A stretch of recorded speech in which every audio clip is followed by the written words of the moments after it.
Gostaria de convidá-los a abrirem as suas Bíblias em Efésios capítulo 2, versos de 1 ao verso 10.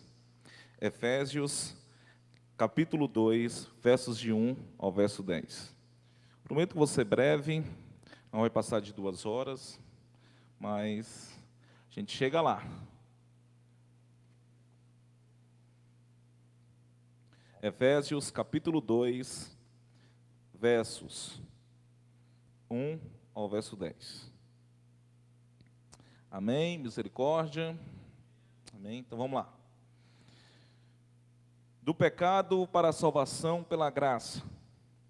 Ele vos deu vida, estando vós mortos nos vossos delitos e pecados, nos quais andaste outrora, segundo o curso deste mundo, segundo o príncipe da potestade do ar, do espírito que agora atua nos filhos da desobediência, entre os quais também todos nós andamos outrora, segundo as inclinações da nossa carne, fazendo a vontade da carne e dos pensamentos. E éramos, por natureza, filhos da ira, como também os demais. Mas Deus, sendo rico em misericórdia, por causa do grande amor com que nos amou, e estando nós mortos em nossos delitos, nos deu vida, juntamente com Cristo. Pela graça sois salvos, e juntamente com Ele nos ressuscitou, e nos fez assentar nos lugares celestiais em Cristo Jesus, para mostrar nos séculos vindouros a suprema riqueza da sua graça, em bondade para conosco em Cristo Jesus. Porque pela graça sois salvos, mediante a fé, e isto não vem de vós, é dom de Deus, não de obras para que ninguém se glorie, pois somos feitura dele, criados em Cristo Jesus para boas obras, as quais Deus de antemão preparou para que andássemos nelas. Pai, em nome de Jesus, te louvamos, te agradecemos, ó Deus, por mais essa noite. Ó Pai, que a Tua palavra, ó Deus, venha falar aos nossos corações. Que eu possa ser usado pelo Teu Espírito Santo, ó Deus, que eu possa ser boca do Senhor nessa noite. Em nome de Jesus. Amém. Irmãos, sendo a redenção a obra da graça de Deus, a necessidade da participação humana em sua salvação, essa é uma pergunta que roda muitas igrejas, e é um tema bem complexo, porque muitas pessoas acham que pelos seus esforços, eles são salvos, ou podem adquirir a salvação. É muito comum nós vermos pessoas caminhando, pagando penitência, indo rumo à Romaria do Muquem. Com a Niquelândia, eu morei lá há muitos anos, lá tem uma romaria chamada Muquem, e eu via constantemente pessoas indo a pé, andando 45 quilômetros para pagar a penitência, achando que aquilo poderia trazer algum benefício espiritual, ou trazer até a própria salvação, pelos seus esforços. Tem pessoas que se sujeitam a regras rígidas, a normas que, aos olhos humanos, o humano é incapaz de conseguir alcançar algum mérito. Aqueles que entendem que a salvação pelas obras fazem doações a indivíduos, a igrejas, a instituições. Nós vamos observar algumas religiões que elas trazem cestas básicas, trazem brinquedos e oferecem comida, achando que em troca disso eles vão receber a salvação. Mas nós vamos observar neste texto de Efésios 2, no versículo 10, ele mostra claramente que o ser humano depende exclusivamente da ação de Deus para a sua vida redentiva ou para a sua redenção. O apóstolo Paulo, ele nos mostra aqui, e ele nos ajuda a entender a magnitude dessa graça divina de Deus. Ele faz um contraste entre o domínio que o pecado exercia sobre a vida do pecador, como agora a ação daquele que é salvo através da ação do Espírito Santo. Porque a salvação é algo imerecido. Nós não merecemos a salvação. Nós precisamos começar a entender essas coisas. Nós, como cristãos, nós precisamos entender que nós não merecemos a salvação. O que Paulo ensina é que a redenção produz boas obras, e as boas obras são consequências e não o meio de salvação, como muitas pessoas têm pregado. Muitas pessoas têm colocado que as boas obras, elas podem nos dar salvação, mas Paulo vem aqui e nos diz: olha, vocês estão trilhando por um caminho errado. O objetivo principal de Paulo neste texto reside na palavra graça, que significa na origem grega favor e merecido. E ela aparece mais de 150 vezes no Novo Testamento. Philip Yancey, em seu livro Maravilhosa Graça, apresenta com muita clareza o seguinte respeito à palavra graça. Talvez eu continue rodando a palavra graça, porque é uma grande palavra teológica que não foi estragada.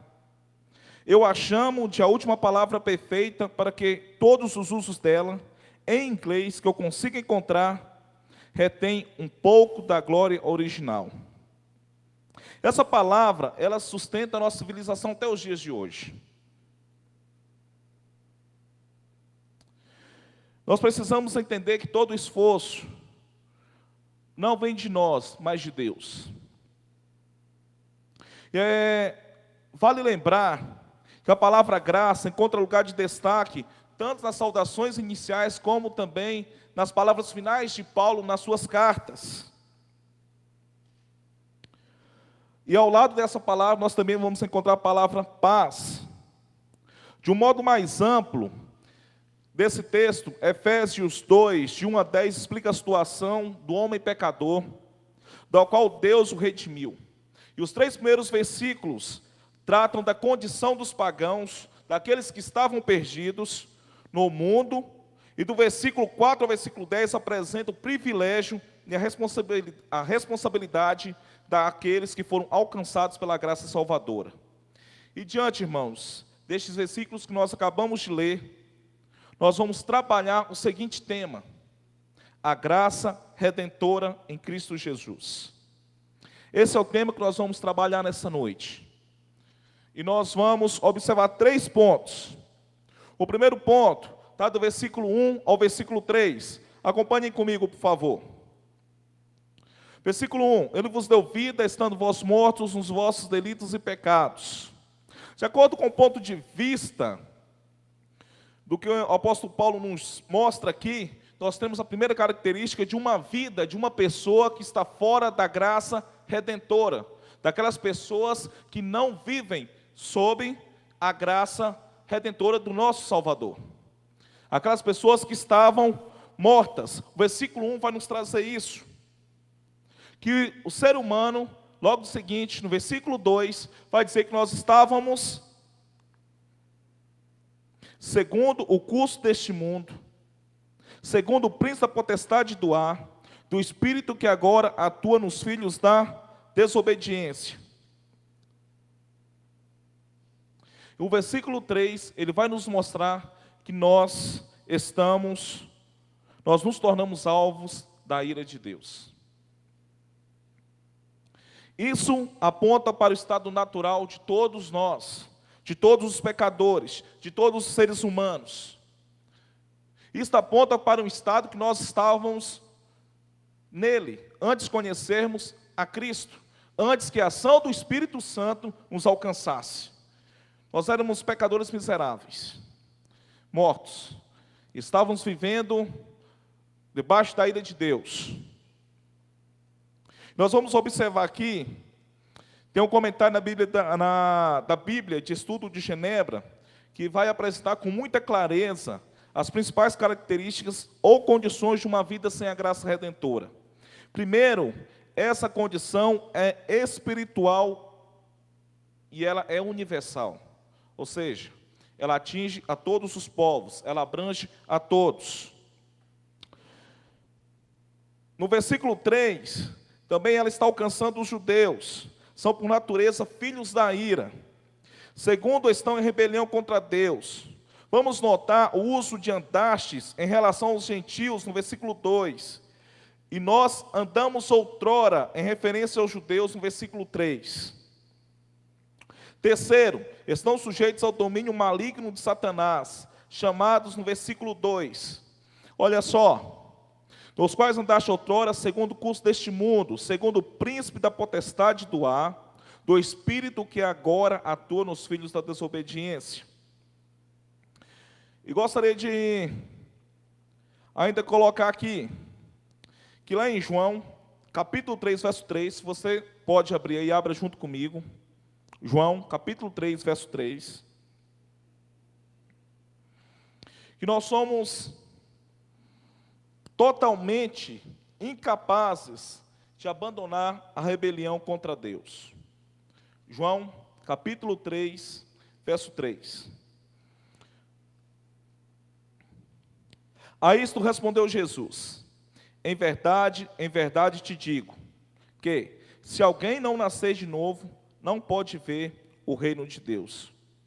Ou seja, isso é uma incapacidade do homem. Se o homem não nasce de novo, se o homem não conhece a Deus, ele é incapaz. Rafael, mas como tudo isso vai... Como que você sugere tudo isso? Como que há essa mudança? Essa é a condição daquele que não tem a graça de Deus, daquele que é pecador, daquele que vivia uma vida de mentira, uma vida de lascívia, de prostituição, de promiscuidade. Aqueles que achavam que estavam no caminho de Deus, mas que não andava de acordo com a vontade de Deus. Uma vida que não está debaixo da graça de Deus é uma vida que conduz a uma vida de desgraça. Essas pessoas dependem totalmente de Deus para a mudança dessa condição. Pessoas que vivem uma vida em pecado, em uma vida debaixo da graça, fora da vontade de Deus, ela depende totalmente de Deus. Assim como eu e você, nós estávamos também.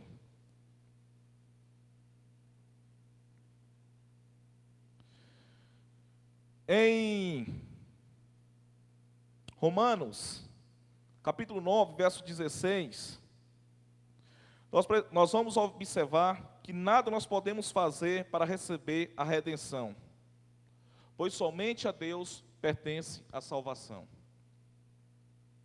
Uma vez que o pecador aceita Cristo, presta atenção nisso, irmãos.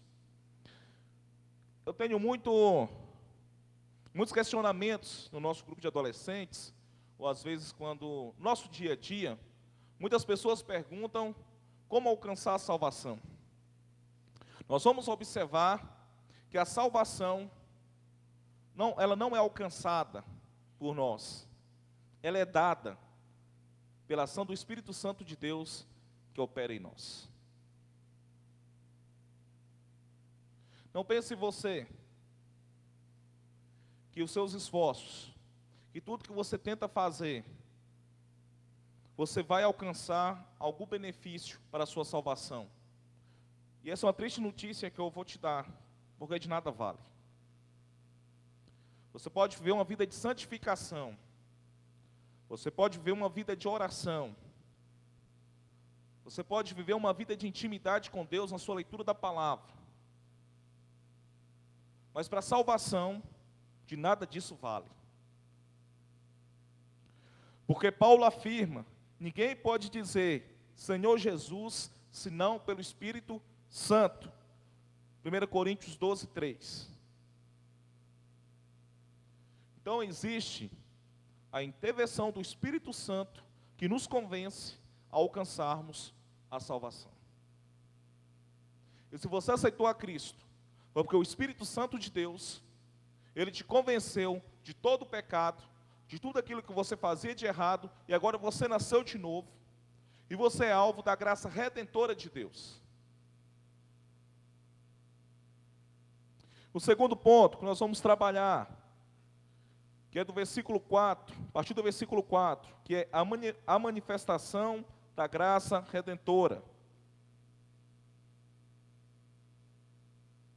Após apresentar a real situação da vida sem a graça redentora, como nós vimos nos versículos de 1 a 3, o apóstolo Paulo, a partir do versículo 4, mostra a ação redentora de Deus, no sentido de apresentar para nós respostas da graciosa e misericórdia a todo ser humano. Essa manifestação é um ato de amor. Confira comigo no versículo 4. Mas Deus, sendo rico em misericórdia, por causa do grande amor com que nos amou. Na verdade, se nós formos observar, Deus nos ama por conta própria, procurando alcançar o perdido e fazer reviver os mortos espirituais. Até agora, nós vimos aqui que antes a gente estava morto em nossos pecados. Uma vida sem a graça redentora de Deus.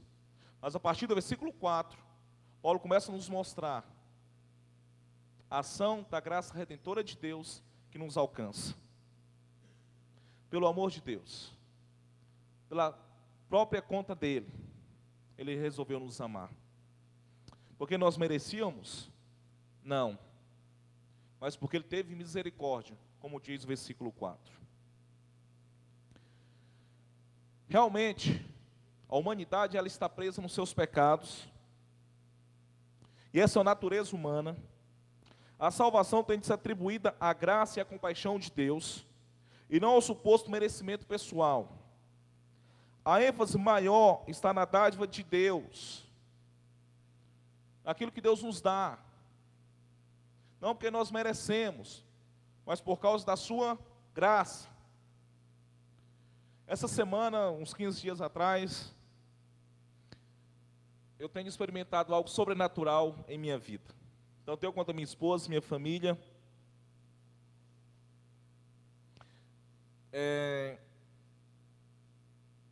Deus tem transformado muitas situações na vida espiritual, na vida familiar, vida financeira.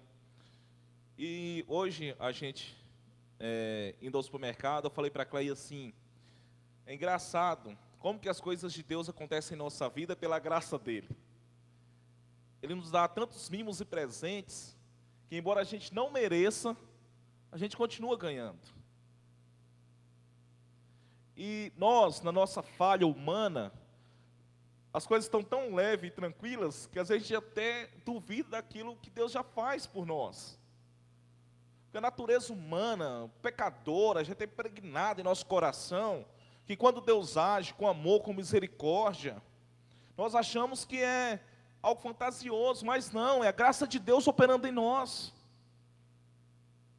E quantas vezes nós somos incrédulos que quando Deus, Ele começa a nos abençoar, nos começa a presentear, nos dá os seus mimos, e nós duvidamos, por causa da nossa natureza.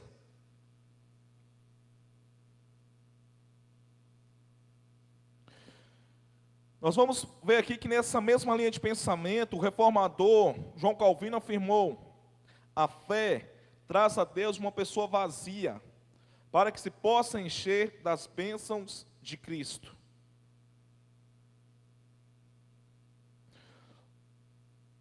A obra redentora é efetuada exclusivamente por Deus. Não existe ação do homem para que não haja vanglória do homem. Porque tudo pertence somente a Deus.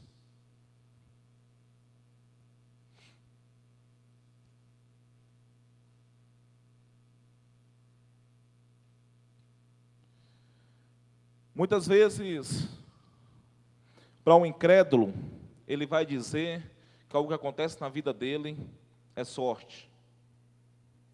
Só que para nós, a graça de Deus é bênção, não é sorte.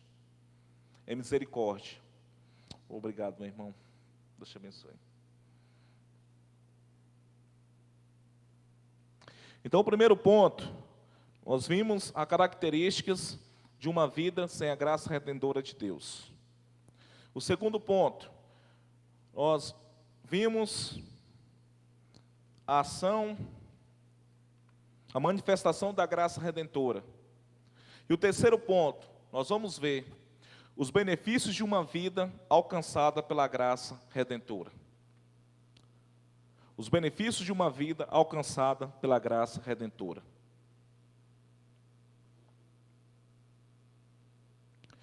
O apóstolo Paulo, depois de apresentar a ação graciosa em favor do pecador, ele descreve uma nova situação, ou condição das pessoas alcançadas pela graça redentora. Pelo menos 3 benefícios nós podemos destacar aqui nesse texto. O primeiro é, ele nos ressuscitou e nos fez assentar nos lugares celestiais em Cristo. Versículo 6, acompanhe comigo. E juntamente com ele, nos ressuscitou e nos fez assentar nos lugares celestiais em Cristo Jesus.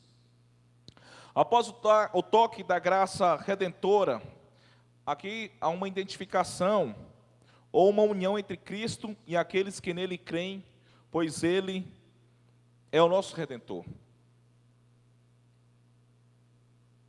Aquilo que se tornou realidade para Jesus, o será um dia para os redimidos. E quem são os redimidos? Somos nós. Jesus ressuscitou. E um dia nós também vamos ressuscitar para a vida eterna. Eles serão ressuscitados em glória na sua segunda vinda. Acompanhe comigo em Romanos, capítulo 8, verso 11. Romanos, capítulo 8, verso 11. Diz assim: se habita em vós o Espírito daquele que ressuscitou a Jesus dentre os mortos, esse mesmo que ressuscitou a Cristo Jesus dentre os mortos, vivificará também o vosso corpo mortal, por meio do seu Espírito que em vós habita. Irmãos, Deus ele faz muitas coisas extraordinárias na nossa vida. E nós temos visitado muitos casais, muitas famílias da nossa igreja. Eu sempre tenho falado muito sobre essa graça de Deus. Eu sempre tenho falado muito sobre o privilégio de servir a Deus. E sobre o privilégio de estarmos em uma igreja que serve a Deus. E que prega um evangelho puro e simples. Há alguns dias atrás, visitamos uma família com muitos problemas. Mas o que mais me chamou a atenção é que, embora essa família tivesse tantos problemas, eles criam na graça de Deus. Eles criam na soberania de Deus. Eles acreditam naquilo que Deus pode fazer através da ação do Espírito Santo. E muitas vezes para nós isso é vergonhoso. Às vezes nós levamos uma vida com muita tranquilidade. Lógico, todos nós temos problemas. Quando eu falo tranquilidade, não isento as nossas vidas de problemas. Mas tem pessoas que têm problemas terríveis nos seus relacionamentos, na sua família, o desemprego, muitas vezes a enfermidade, problemas com filhos, problemas com droga, família de todo tipo. Só que, às vezes a nossa tranquilidade nos atrapalha de ver aquilo que Deus tem feito por nós. E quando a gente passa por lutas, nós começamos a observar essa graça de Deus operando em nós. E aqui o apóstolo Paulo, ele mostra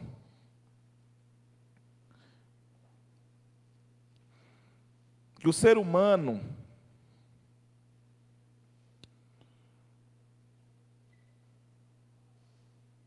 ele será ressuscitado na segunda vinda de Cristo. Deus está criando uma sociedade redimida, a qual nós fazemos parte.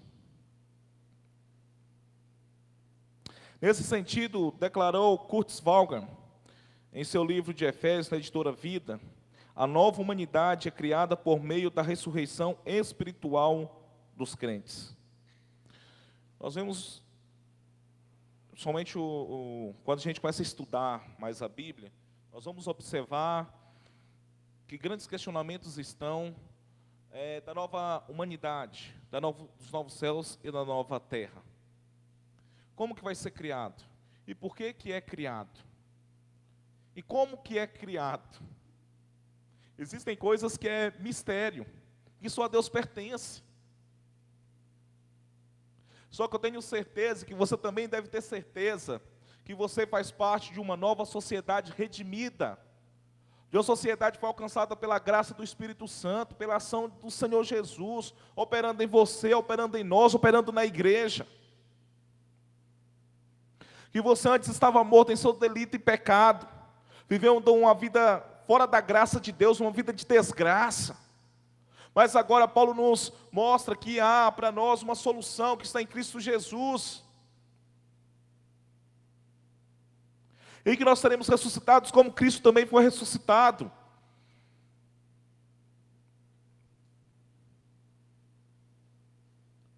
O salvo ressurge para uma nova vida, pois morre com Cristo na cruz e ressuscita com Ele na ressurreição. Olha que lindo isso. Presta atenção nisso. Nós que somos salvos, nós morremos com Cristo na cruz e ressuscitamos com Ele na ressurreição. Porque quando Jesus morre na cruz, surge uma nova esperança para nós.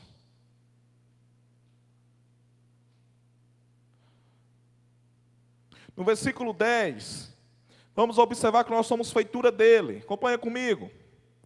Pois somos feitura dele, criados em Cristo Jesus, para boas obras. Parte A. A palavra feitura aqui no original significa poema ou obra de arte.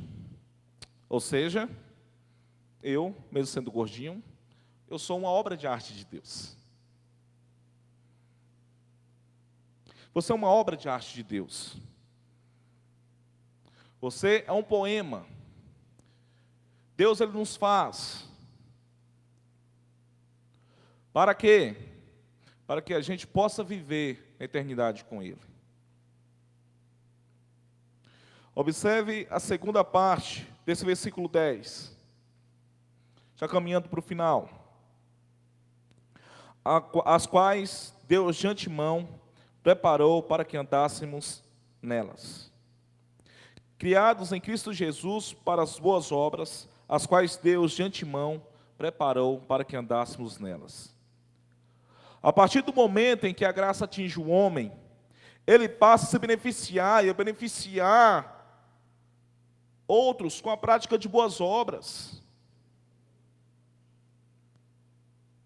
Eu lembro de uma pregação que eu ouvi aqui, não lembro agora qual foi o pregador, foi um dos convidados que o pastor já trouxe. Ele falou algo a respeito das boas obras, que quando nós somos alcançados por Cristo, nós queremos repartir e praticar as boas obras, não porque elas irão nos salvar, não, mas porque a vida do crente é para beneficiar outros crentes, é para que o reino de Deus possa crescer. E essas boas obras, ela é consequência da nossa salvação. E não é a causa da nossa salvação. A religião que se professa precisa ser traduzida em boas obras, pois foi assim que Jesus veio neste mundo. Atos 10, 38, acompanhem comigo.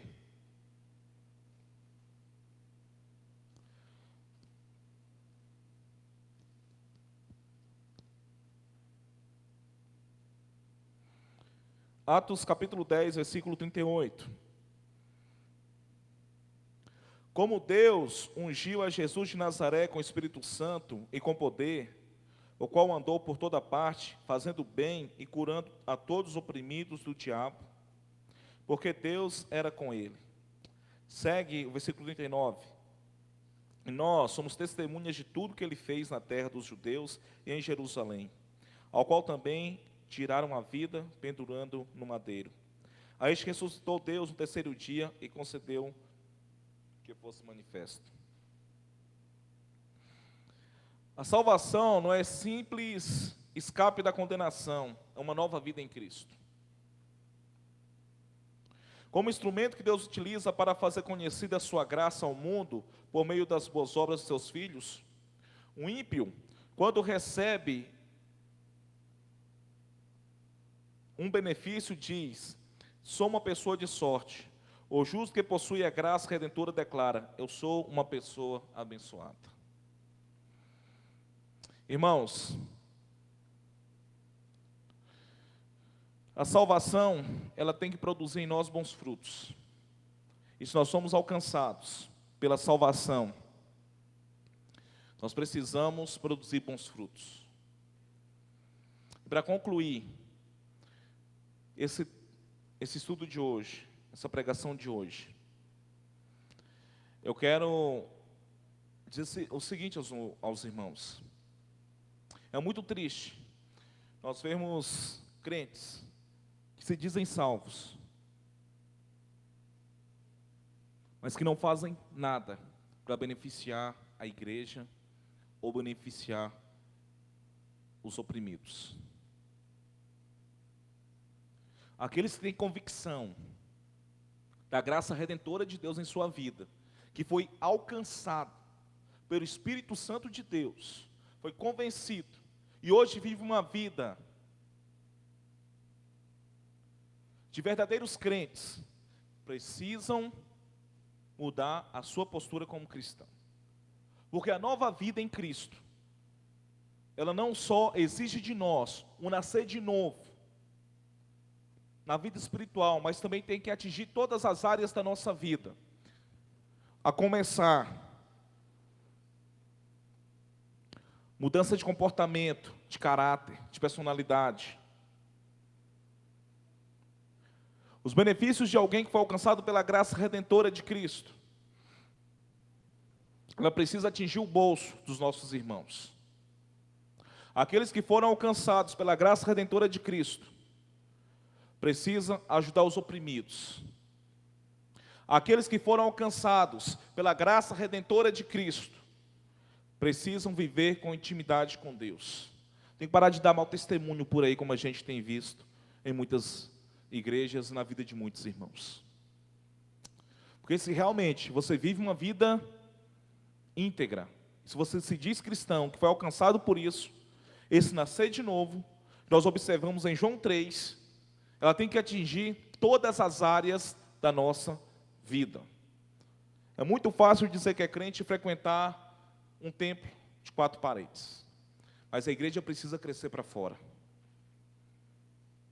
A igreja precisa crescer para fora, através de todos os âmbitos. Mídia social, através da visitação, através do aconselhamento, através de mensagens. Como que eu aplico tudo isso na minha vida, Rafael?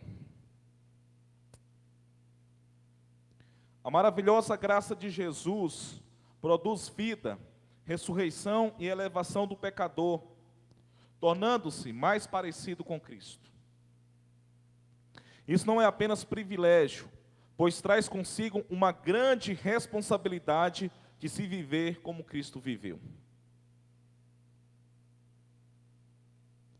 E aqui é que reside, já para finalizar, um grande desafio do nosso dia a dia. Viver como Cristo viveu. Então, se você quer agradar a Cristo, viva como Ele. Eu tenho um adolescente de 14 anos em casa. E quem tem filho adolescente sabe com a luta diária.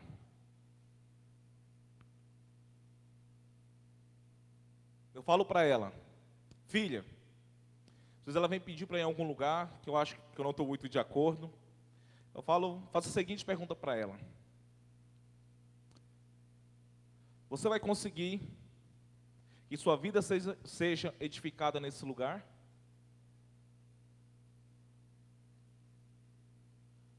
Viva como Cristo viveu. O resto é resto.